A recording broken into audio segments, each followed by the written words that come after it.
Voilà. Je mets tout sur le livret A. C'est ce que font beaucoup de Français. Tout à fait. Alors la diversification, c'est quelque chose qui est primordial. Au début, investissez sur des choses plutôt larges. Les actions, c'est la classe d'actifs qui performe le mieux sur le long terme. Vous avez investi chez nous, on vous le rend à travers des dividendes. Avec de grands pouvoirs viennent de grandes responsabilités. Ouais.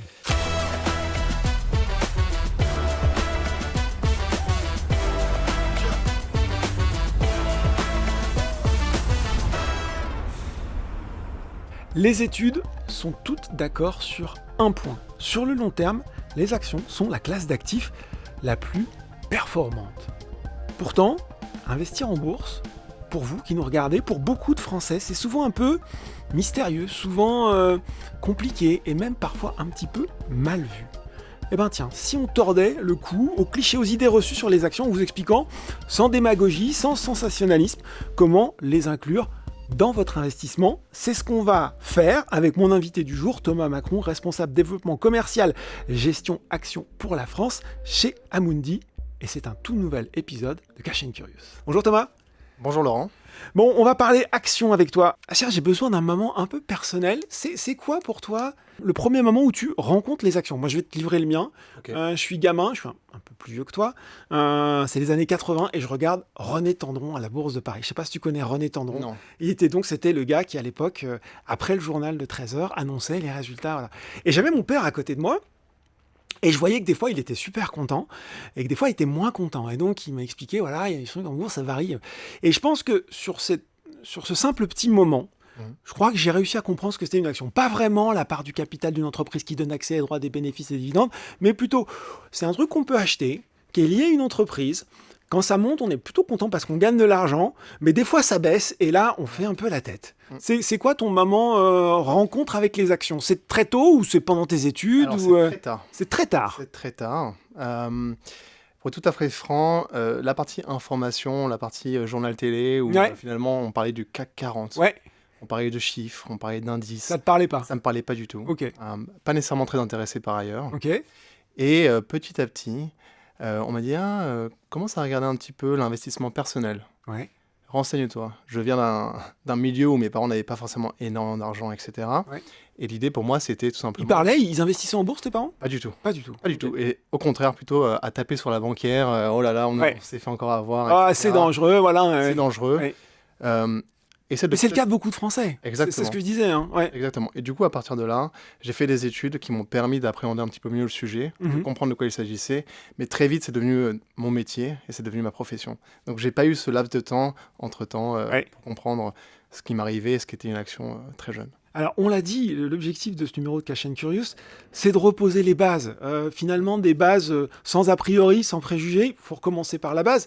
Une action, est-ce qu'on peut... tu peux nous en faire une définition simple. Qu'est-ce que c'est et comment ça fonctionne? Oui, tout à fait. Alors, juste une petite aparté quand même là-dessus sur la notion d'action, l'investissement, etc., si je peux me permettre. C'est vrai que je dois vous remercier, les médias, les plateformes digitales aussi qui se développent énormément. Je pense qu'on arrive à un point de réflexion quand même, quand on parle de l'épargne, quand on parle de l'épargne... L'éducation financière aussi. L'éducation financière, etc. On arrive à un nouveau statut aujourd'hui où je pense que de plus en plus de personnes vont commencer à s'intéresser à ce type d'investissement, de véhicules. Tu as quel âge, Thomas, sans indiscrétion? J'ai 31 ans. Et tes potes sont à peu près tous investis? C'est quelque chose qu'ils regardent aujourd'hui? D'accord. On va en reparler. Il y a un peu de moment, ils regardent ça en ce moment. Ok. Justement. J'ai fait mes devoirs un petit peu. Je regardais une étude là récemment qui est parue. Je prends 2 minutes là-dessus quand même. C'est assez intéressant, je trouve. La France est plutôt bonne élève quand on regarde le taux d'épargne. En comparaison à 15-16%, je crois, de mémoire. On est à 18%. 18, ça a encore augmenté depuis la dernière fois. Ouais. Tout à fait.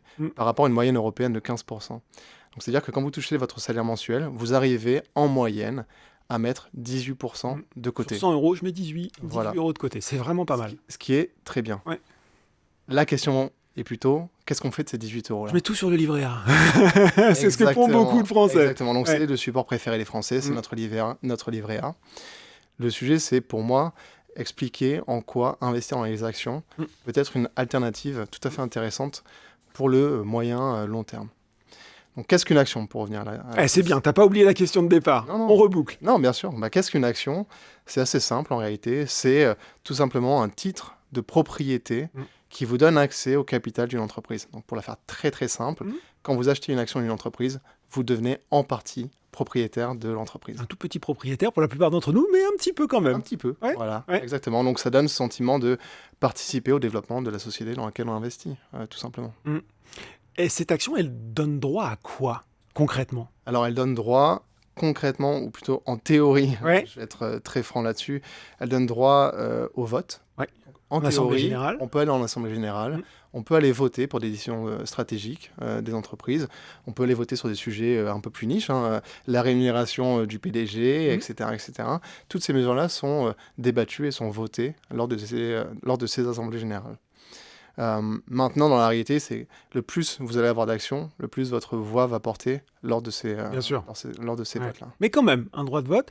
Qu'est-ce qu'il y a d'autre? Parce que forcément, il y a un mot, moi, qui me vient tout de suite à l'esprit, qui revient aussi, et justement, qui a son lot de mauvais commentaires, si je puis dire, c'est le dividende. Alors déjà, est-ce qu'une action donne forcément droit à un dividende? Comment ça marche? Qu'est-ce que c'est le dividende? Très bien, très bonne question. Alors le dividende, c'est vrai qu'on entend beaucoup parler.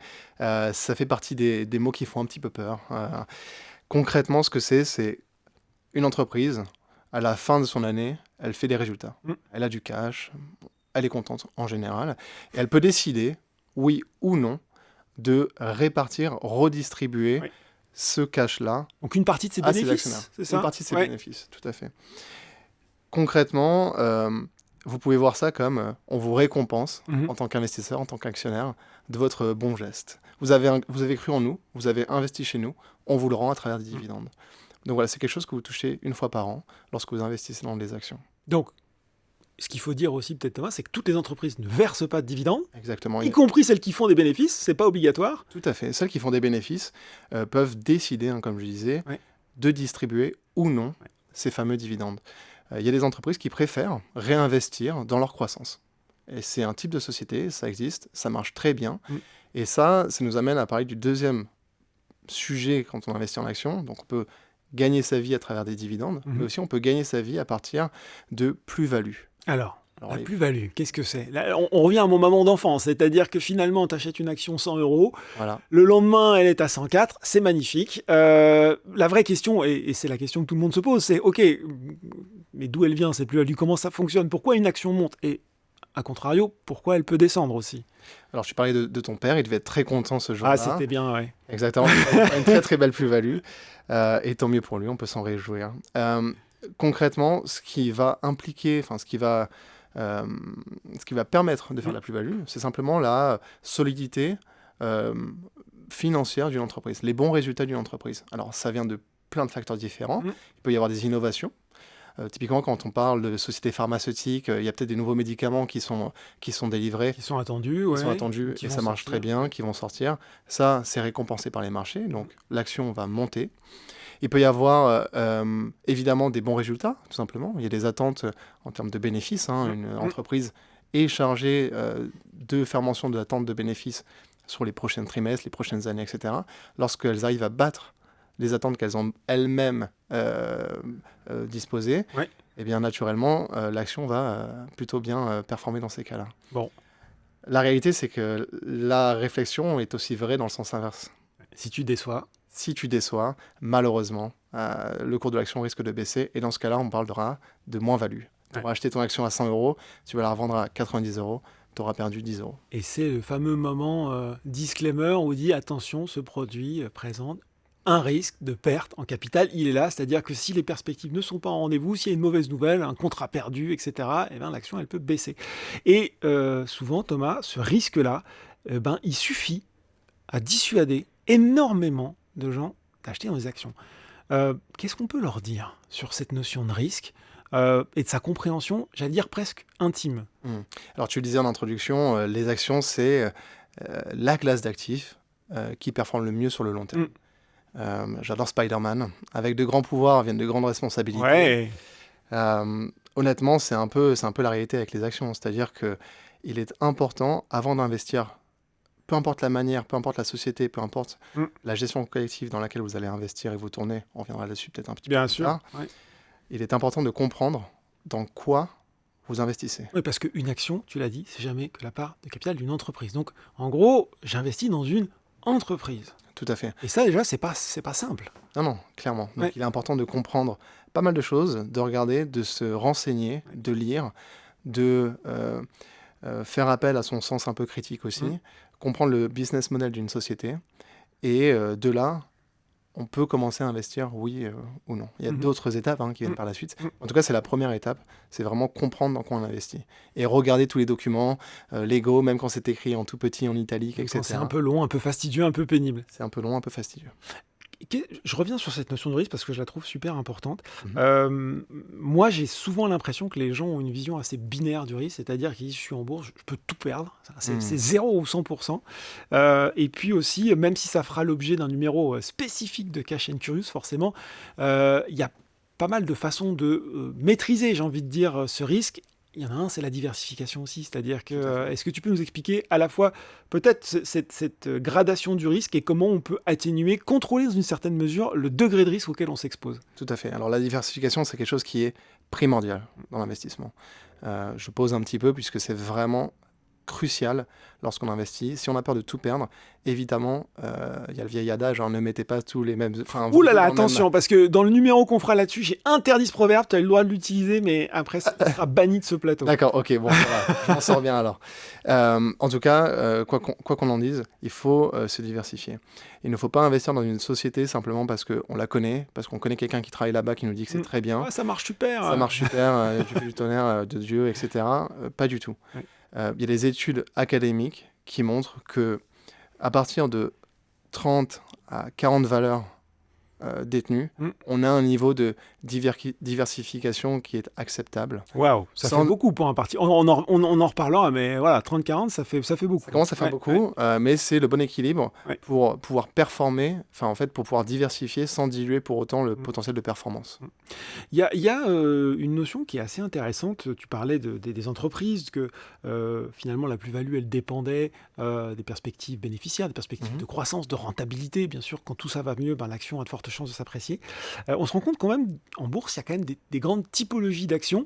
On va rentrer dans quelque chose qui est là aussi un peu mystérieux pour les particuliers, parce qu'on le présente toujours sur le jargon, la gestion value, la gestion growth. Alors, est-ce que je pourrais m'auto-buzzer? Je vais pas faire, tiens, allez, je m'auto-buzz, voilà.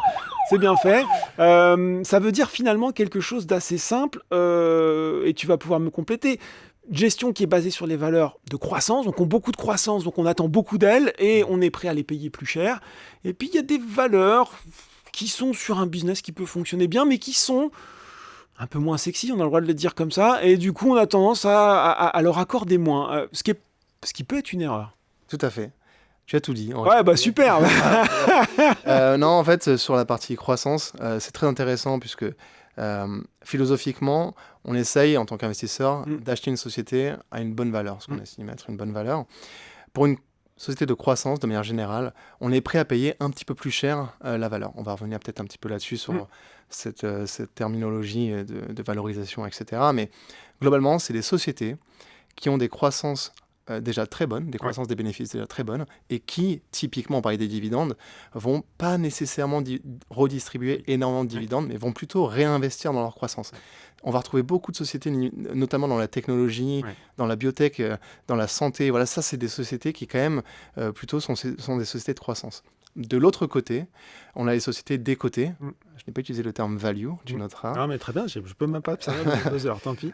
Plutôt décotées, donc plutôt peu cher. Donc ça, c'est vrai qu'il y a des barrières à l'entrée qui sont quand même assez faibles. C'est des business, c'est des sociétés qui... On parle de, je sais pas, les opérateurs de télécommunications, on parle de l'énergie, on parle des financières. Ça, c'est des secteurs qui sont un petit peu moins sexy, voilà, mais qui, en revanche, offrent des dividendes plutôt élevés.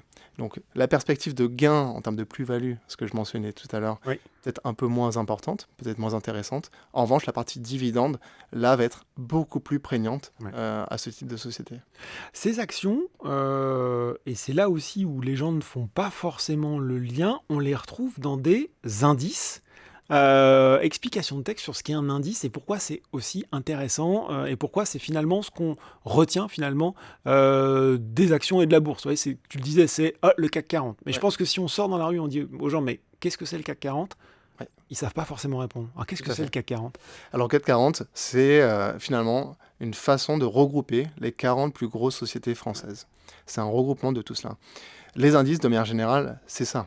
C'est simplement un groupe de sociétés qui sont les plus grosses, de manière générale, dans les différentes régions.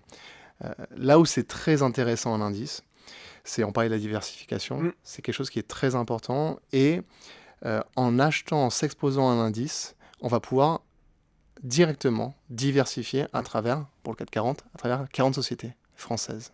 Donc ça, le travail est déjà fait.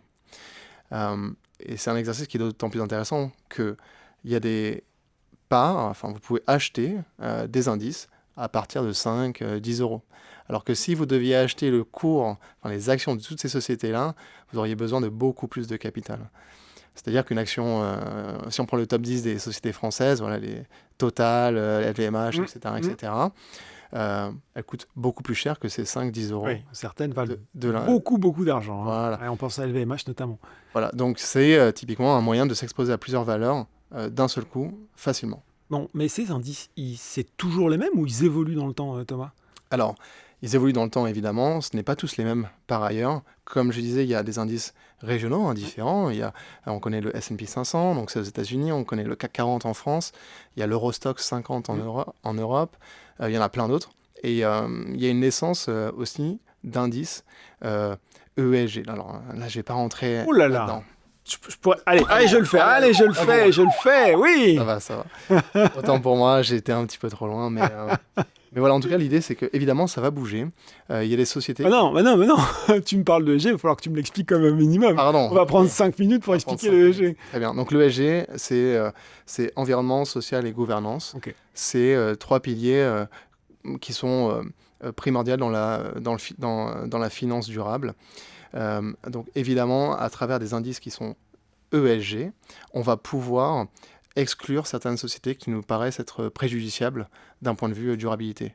Typiquement, il y a des indices ESG qui sont très stricts, qui vont exclure par défaut toutes les sociétés liées à l'énergie, au pétrole, etc. Bon, non mais c'est bien, c'est du coup une bonne définition. Ce qu'on comprend quand même quand on t'écoute, c'est que on peut se constituer son portefeuille tout seul. C'est quand même un petit peu compliqué parce qu'il faut choisir ses sociétés. Et puis, si on commence petit, et quand je t'écoute, ça va être compliqué de diversifier parce qu'on va pas pouvoir acheter tout de suite. Tu me parlais de 30 à 40 valeurs, je pense que c'est compliqué quand on commence. Du coup, quelles sont les alternatives ? Tu parlais de gestion collective. Comment ça fonctionne du coup ? Là, comment ça se passe ? J'achète non plus des actions, mais j'achète un fonds, ce qu'on appelle aussi un OPC, c'est ça ? Tout à fait. Et comment il fonctionne ce fonds ? Alors, en effet, il y a deux façons d'investir. C'est soit en direct, et dans ce cas-là, comme on le disait, c'est valeur par valeur. Et là, c'est toi qui fais ta sélection. On se fait notre travail tout seul, on se retrousse un petit peu les manches, on va dans le détail des sociétés, on regarde tout ça et on investit en direct. L'autre grande famille, c'est la gestion collective. Dans cette même famille, il y a deux types de gestion. Il y a ce qu'on appelle la gestion active et la gestion passive. La gestion passive, on vient de parler des indices. Leur objectif, c'est tout simple, c'est répliquer les indices. D'accord. Donc, quand on vous dit le CAC 40 a gagné 10% en 2020, peu importe, c'est pas le cas. Oui, allez, c'est un exemple. C'est un exemple. Eh bien, en fait, si vous aviez investi 100 € au début de l'année dans un indice CAC 40, eh bien, vous auriez gagné ces fameux 10% à la fin de l'année. Donc là, en fait, je fais virtuellement ce qui est compliqué à faire pratiquement, c'est-à-dire que le fonds va faire ce job pour moi d'acheter toutes les actions de cet indice, me le packager un petit peu, c'est ça, un petit package. Et puis moi, je suis content parce qu'au final, j'ai pas la prise de tête, j'ai la diversification et j'ai peu ou prou le résultat de l'indice. Exactement. Ok. Donc ça, c'est sur la partie gestion passive. Et alors, j'ai une très bonne anecdote là-dessus quand même. Le fondateur de la gestion passive, qui était John Bogle aux États-Unis, c'était le fondateur de Vanguard. Il avait une expression, c'était ne cherchez pas l'épine dans la botte de foin, achetez la botte de foin. Ah, c'est pas mal. Donc ça, c'est en dire, vous embêtez pas à essayer de trouver la société qui va performer. Achetez le tout. Prenez le tout et puis au final... Exactement. Okay. Donc ça, c'est une approche. Et il y a une deuxième approche, donc la partie active, où là, va y avoir un réel travail d'analyse des sociétés. Qui le fait, ce travail ? Alors justement... c'est toi ? Alors moi, je ne suis que la voix de ces gens. Mais tout à fait, il y a une équipe organisée autour de gérants de portefeuille. D'accord. Donc les gérants de portefeuille, c'est eux qui vont vendre, acheter les valeurs en portefeuille. C'est plus concentré qu'un indice. Donc Donc un indice, je ne sais pas, on prend, allez, un indice européen connu. Parce qu'on a parlé du CAC 40 valeurs, mais il y a des indices beaucoup plus larges. Tout à fait. Si on prend le MSCI World. Ouais. MSCI Alors là, World, tu t'es basculé. Donc l'indice qui réplique, en gros, la performance d'un panier d'actions, des plus grosses actions mondiales. Carrément. Tout à fait, 23 pays développés, Ouais. 1300, 1400 valeurs. Développé, tu as raison, pays développés. Voilà. Ouais. On prend ça, et bien nous, on va réduire tout ça pour un univers global à 70 valeurs. Donc vous imaginez, vous partez de 1300 valeurs et vous en prenez que 70 in fine. Et on fait la même chose pour la partie européenne, la partie euro. Sur la partie européenne, on va avoir des portefeuilles plutôt autour de 30, 40 positions, etc., etc. Donc c'est les gérants qui prennent la décision finale. Important de noter, ils sont entourés, ils sont très bien entourés d'analystes. Ouais. Donc les analystes, c'est des personnes qui passent leur journée, donc littéralement, petit déjeuner, ils dorment, ils mangent, avec des rapports d'entreprise. Rapport d'entreprise. Ah mon Dieu. Alors j'exagère un petit peu évidemment pour Non. imager, mais voilà, c'est des personnes qui, c'est leur métier, c'est regarder, décortiquer tous les bilans des sociétés, comprendre comment elles fonctionnent, quelles sont les opportunités, quels sont les risques de chaque société, et de faire une sorte de compte-rendu ou de faire des recommandations à la gestion. Première chose. Deuxième chose, il y a une équipe qui est intégrée à notre plateforme, qui s'appelle l'équipe de construction de portefeuille. D'accord. Parce qu'une fois qu'on a trouvé les bonnes valeurs, il faut savoir quel est le bon équilibre. Les assemblées, c'est ça? Les assemblées. Ouais. Quel est le bon poids dans un portefeuille? Et ça demande une expertise vraiment très technique, très précise, pour comprendre quels sont les risques auxquels on s'expose en investissant dans telle et telle valeur. Ouais. On prend, je prends une valeur française très connue, Cocorico, qui est très exposée au marché du luxe. Ouais. Par définition, elle sera aussi très exposée à la Chine, typiquement. Ouais. Donc, par définition aussi et par extension, elle sera exposée à tous les risques géopolitiques de la Chine. Donc c'est tout ce genre d'éléments qu'on essaye de prendre en compte, ou que l'équipe de construction de portefeuille prend en compte pour, in fine, produire un portefeuille qui est de qualité pour nous. Mais alors là, leur objectif, parce qu'on parlait gestion passive, on réplique l'indice. Le but de la gestion active, c'est quoi? C'est de faire mieux, j'imagine. Tout à fait. C'est ça, L'idée, c'est de surperformer. Alors c'est un terme... générer de l'alpha, voilà. Oula. Tu peux appuyer sur ton buzzer. Non, non, parce que tu vas me l'expliquer. Mais c'est, voilà, exactement. C'est quoi là? Tiens, c'est petit moment pédagogique. On parle d'alpha, de bêta. Explique-nous simplement ces deux notions. Voilà. Alors le bêta, c'est très simple. L'alpha déjà. L'alpha, c'est la surperformance ou la sous-performance par rapport à l'indice de marché. D'accord. Et le CAC 40 fait 100. Voilà. J'ai un fonds, je suis super. Je fais 110, j'ai généré de l'alpha. D'alpha. On a généré 10 d'alpha. Ok. Et là, vous êtes très fort. Ouais. Merci. Maintenant, le bêta, c'est ce qu'on va avoir avec l'indiciel. C'est-à-dire que si on a un bêta de 1, on réplique parfaitement le marché. On a une exposition au marché parfaite. Okay. Donc le bêta, c'est l'exposition au marché. L'alpha, c'est la on va dire surperformance. On va parler positivement.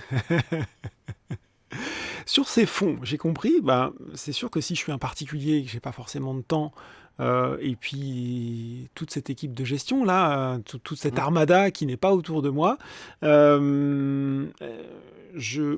change un peu le niveau de mon questionnement. Ça va être comment finalement je peux choisir de façon efficace un fonds pertinent pour ma stratégie de gestion. Comment je peux faire ça?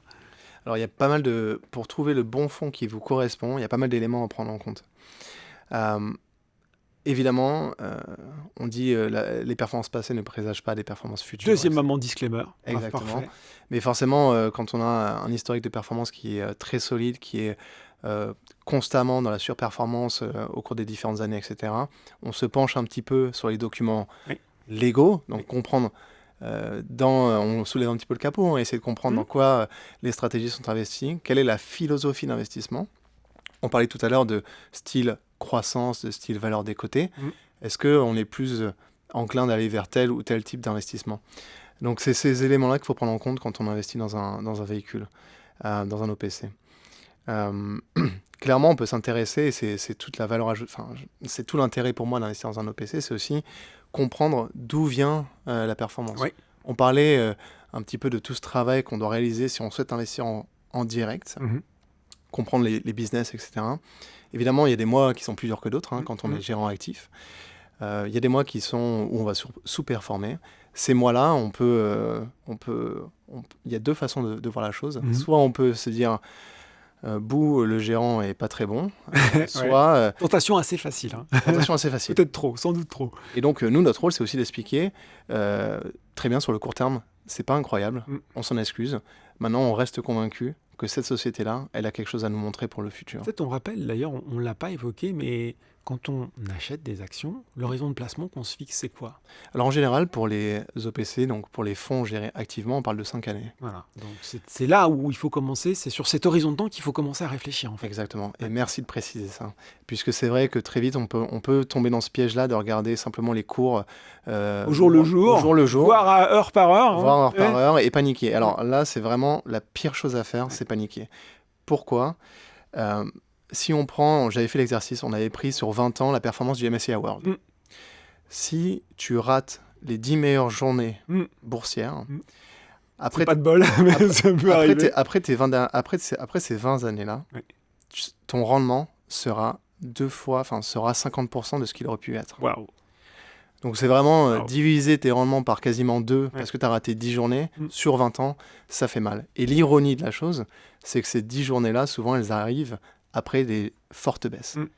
Donc si tu cèdes à la panique, tu te dis « Oula, ça baisse, je coupe mes pauses, j'arrête tout, je revends, j'arrête tout ». Le lendemain, le marché rebondit fortement, tu auras perdu énormément à faire ça. Donc ne pas céder à la panique. Tu peux t'exposer à des fonds qui couvrent à peu près toutes les dimensions de l'économie. Tu me vois venir en ce moment, tout le monde parle d'IA. Demain, ce sera peut-être l'informatique quantique. On parle aussi beaucoup de défense en ce moment, forcément, avec le contexte géopolitique. Ça, c'est des choses... je peux trouver une solution en gestion collective sur toutes ces thématiques qui là aussi, m'épargnent ce travail de sélection qui peut être, au passage, hyper technique, puisque je ne suis pas censé être un pro de la défense. Et sur l'IA, ça change tellement vite qu'il y a de quoi vraiment avoir des maux de crâne. Oui, tout à fait. C'est une très bonne question. C'est vrai que c'est des thématiques qui reviennent souvent, la défense, l'intelligence artificielle, etc. Il existe des véhicules, que ce soit côté gestion passive et gestion active, qui répondent à cela. Côté actif, il y a des fonds qui sont dédiés vraiment à ça, qui vont être relativement concentrés par définition, puisque ça reste des secteurs, des thématiques très niches, pour la plupart, en termes d'acteurs. Et sinon, il y a des fonds qui sont un petit peu plus larges, mais il suffit de s'intéresser un petit peu aux positions du portefeuille et à regarder la stratégie. On comprend très rapidement qu'on est exposé à certaines valeurs qui font partie totalement de ces thématiques-là. Bon, ces fonds, on peut les mettre dans des comptes titres, dans des PEA. Il y a d'ailleurs un numéro spécifique de Cash and Curious qui est dédié à ça, sur lequel on explique tout sur le PEA. C'est pas forcément là où on va passer beaucoup de temps aujourd'hui, sauf si tu veux dire peut-être un point précis sur ça, sur l'importance de l'enveloppe. Non, pas nécessairement. Je pense que, si vous l'avez fait déjà, c'est très bien. Un numéro spécial avec David Olivier Azoulay. Ah, super. Voilà. Sur le PEA, c'était très bien. Donc, simplement pour dire que la plus grosse barrière à l'entrée quand on parle d'investissement, quand j'en parle avec mes amis, etc., qui ne sont pas investis, c'est par où je commence. Le mot bourse... Est-ce que c'est pour tout le monde d'avoir des actions? Tiens, c'est vraiment... question fondamentale. Alors, c'est absolument pour tout le monde. Ouais. Il y a beaucoup de préjugés, d'ailleurs qu'on aimerait peut-être discuter, sur la complexité de la chose, sur le fait que ce n'est pas accessible à tout le monde non plus. Il faut savoir se renseigner. Tu disais, là, tes parts de fonds, ça peut être combien? Il y a des fonds à partir de 5-10 euros, vous pouvez investir dans les fonds. Je peux rentrer en bourse à partir de 10 euros. Bien sûr, bien sûr.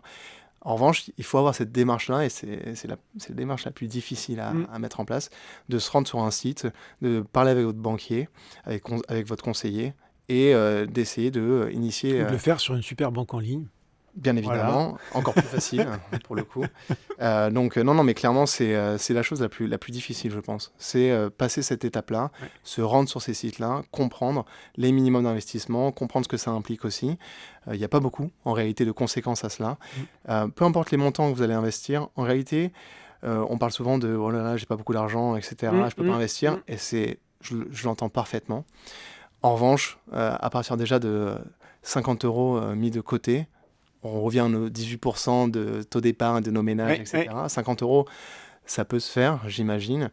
Eh bien, ça vous permet de commencer à mettre un pied dans l'investissement. Après, vous verrez, vous ferez sûrement des erreurs, il y aura peut-être des choses que vous apprendrez avec le temps, mais c'est une première chose qui est importante. On parle souvent des intérêts composés, voilà, j'ai lâché le mot, la bête. La 8e merveille du monde selon notre Einstein. qui est hyper importante. Ce que c'est les intérêts composés, c'est simplement sur le long terme, intérêt sur intérêt vont faire que vos revenus et votre rendement va devenir exponentiel. Donc le plus tôt vous commencez à vous y intéresser, le plus tôt vous commencez, le mieux. C'est simple. Il n'est jamais trop tard pour s'y mettre. J'ai des copains qui ont 35, 40 ans. Oui. Ils disent, est-ce que c'est trop tard? Non, pas du tout. Évidemment, ça aurait été mieux. Ça aurait été mieux un petit peu plus tôt. Un petit peu plus tôt. Mais allez-y. C'est aujourd'hui que ça se fait, c'est maintenant. Justement, si tu devais synthétiser notre échange, et pas en mode justement...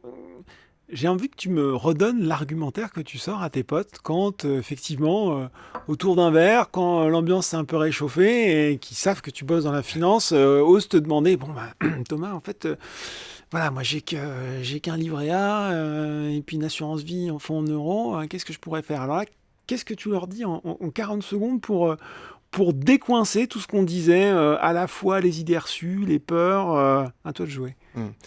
Alors déjà, je leur dis, ne panique pas. Et moi le verre et je vais t'expliquer. Voilà. Comment ça... Ça va très bien se passer, ne t'inquiète pas. En général, ce que je dis à mes amis, c'est là, ce que vous êtes en train de faire, ça peut paraître un petit peu abstrait, ça peut paraître un petit peu mystérieux, etc. On en parlait. Mais là, vous faites un énorme cadeau. Pour la petite anecdote, quand mon frère a eu ses 25 ans, je lui ai dit, écoute, c'est pas un cadeau traditionnel que je vais te faire, je vais t'ouvrir un PEA. Tu lui as ouvert un PEA? Je lui ai ouvert un PEA dans une banque en ligne, qu'on aime bien. Ok, très bonne banque. Vous investissez dans votre avenir. Au début, investissez sur des choses plutôt larges. Vous posez pas trop de questions. Investissez dans du MSCI World, c'est ce que je disais un petit peu tout à l'heure. Petit à petit, affinez vos recherches. Regardez un petit peu dans la gestion institutionnelle. Quand on voit que c'est pas si délirant. Non, quand on voit que ça va, que tous les mois on arrive à faire son versement, que on voit que c'est vert ou parfois un peu rouge, on peut se poser des questions, mais en tout cas, ne paniquez pas. Ensuite, petit à petit, vous allez affiner vos besoins, votre vue aussi. Oh là, récemment, j'ai un ami qui m'a dit, tu penses quoi des marchés émergents? Hyper intéressant. Oui, il y a des véhicules qui te permettent d'être exposé au marché émergent. Et si tu penses que ça a du sens, moi je peux te partager ma vue, mais si tu penses que ça a du sens, vas-y, lance-toi. Et petit à petit, on peut arriver à se créer vraiment un premier bagage de connaissances et après se tourner vers la gestion active, être un peu plus sélectif et comprendre un peu mieux aussi l'environnement dans lequel on vit, tout simplement. Parce que investir, pour moi, c'est comprendre les sociétés, c'est comprendre l'environnement dans lequel on vit, c'est prendre part aux révolutions, prendre part aux sociétés de demain, etc. Donc, il y a tout intérêt à soutenir aussi son économie, et soutenir dans le CAC 40, c'est aussi des entreprises françaises finalement. Bien sûr, et puis on parle aussi parfois des petites et moyennes capitalisations boursières, donc les petites et moyennes entreprises.